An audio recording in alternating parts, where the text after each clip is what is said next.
Hi, I'm Bryn, and for the next 2 minutes I'm going to show you how looking after your filter looks after your dishwasher.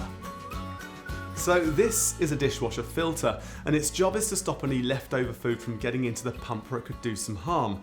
It's designed to look after your dishwasher, but you've got to look after it.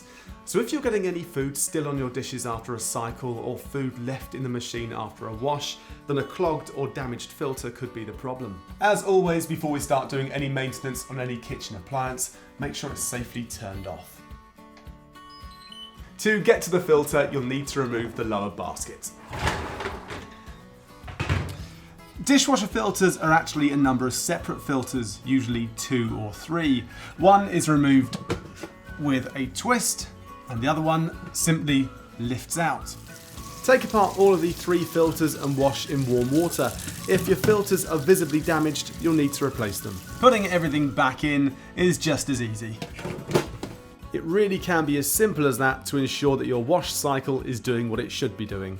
To order any replacement parts like filters or to book your local Indesit engineer, visit indesitservice.co.uk.